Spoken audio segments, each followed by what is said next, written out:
Sur la Terre, où l'on recherche en permanence la rapidité, les hommes, les véhicules et les technologies les plus performantes ressemblent à des escargots dans un cosmos où règne la vitesse de la lumière. 300 000 km par seconde, c'est la vitesse de la lumière. Plus exactement, 299 792 km et 458 mètres par seconde. Autrement dit, en une seconde, la lumière parcourt 299 792 km et 458 mètres. Il lui faut seulement 8 minutes et 13 secondes pour parvenir du Soleil jusqu'à nous. Un peu plus de 4 ans depuis Proxima du Centaure, l'étoile la plus proche du système solaire, et à peine 1 milliardième de seconde pour aller de l'écran que vous regardez jusqu'à vos yeux. La lumière se déplace à 300 000 km par seconde. C'est tout simplement incroyable. Si elle décrivait un cercle autour de la Terre, elle pourrait en faire le tour 7 fois en une seconde. C'est hallucinant. Et certaines expériences montrent bien que la lumière voyage plus vite que n'importe quoi d'autre, y compris le son. Une conséquence intéressante de la grande vitesse à laquelle se déplace la lumière, c'est qu'on voit un éclair tout de suite, alors qu'on entend le tonnerre un peu plus tard seulement. Mais la vitesse de la lumière a aussi ses limites quand on la replace dans un endroit aussi vaste que l'univers. La vitesse de la lumière semble incroyablement rapide à l'échelle humaine, mais en termes d'astronomie, c'est rikiki.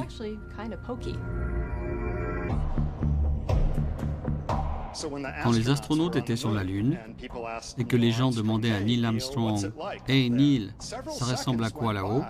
il s'écoulait quelques secondes entre la question et sa réponse. Neil, ici Houston, test radio, à vous. Bien reçu Houston, j'entends parfaitement. J'entends Houston. Bien reçu Buzz. Et ce n'était pas parce qu'il réfléchissait à sa réponse qu'il y avait ces quelques secondes, mais parce qu'il fallait 1,3 secondes pour que le signal arrive à la vitesse de la lumière jusqu'à Neil Armstrong. Et cela prenait de nouveau 1,3 secondes pour que sa réponse revienne par onde radio. Cela faisait 2 secondes 6 au total, sans même prendre le temps de réfléchir. Ces 1,3 secondes qu'il faut à la lumière pour aller de la Terre à la Lune ne sont rien à côté de la durée nécessaire pour atteindre d'autres corps célestes.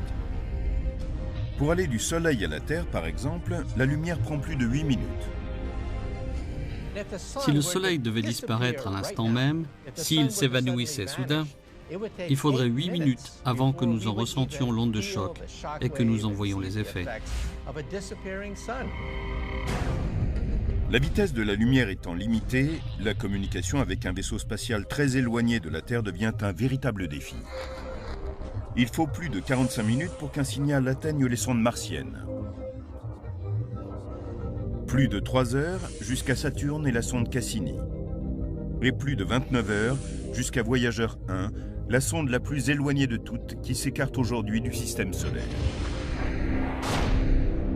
Pourtant, ces distances ne sont rien à l'échelle cosmique.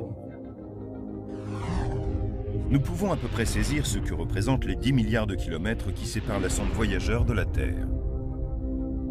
Mais ensuite,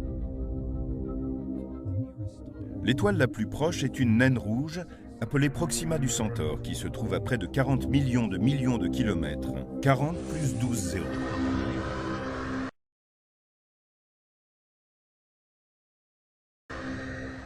On me pose souvent la question suivante. En tant qu'astronome, comment appréhendez-vous ces énormes distances, ces nombres immenses? Et je réponds que je n'y arrive pas. Le cerveau humain est impuissant à envisager des chiffres de cette grandeur. J'ai essayé d'écrire le nombre de zéros qu'il faut pour écrire la distance en kilomètres de la Terre à la première galaxie pour voir à quel point ce chiffre était long.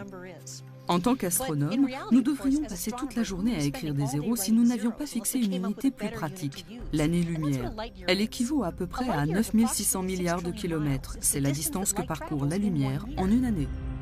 Utiliser l'expression année-lumière pour marquer des distances ouvre une autre perspective sur la vitesse de la lumière. Sirius, l'étoile la plus lumineuse, est à 8,6 années-lumière de la Terre. Ce qui veut dire que nous ne la voyons pas telle qu'elle est aujourd'hui, mais comme elle était il y a 8,6 ans.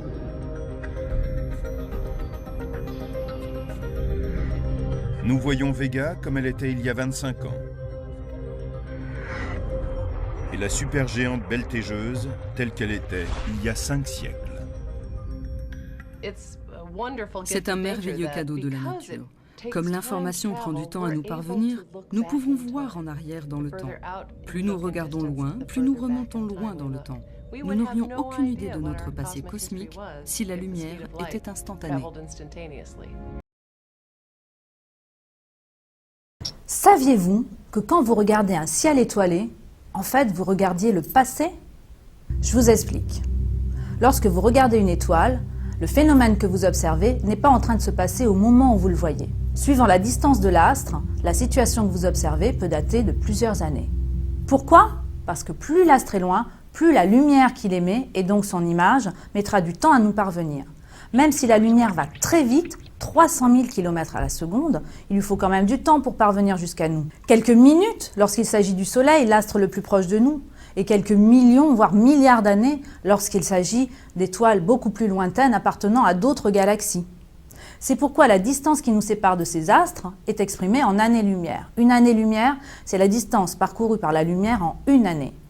En kilomètres, ça fait 9000 milliards de kilomètres. Imaginez, si les habitants d'une planète située à 65 millions d'années-lumière regardaient notre planète aujourd'hui, ils la verraient telle qu'elle était il y a 65 millions d'années, c'est-à-dire peuplée de dinosaures. Étonnant, non? Maintenant, vous savez.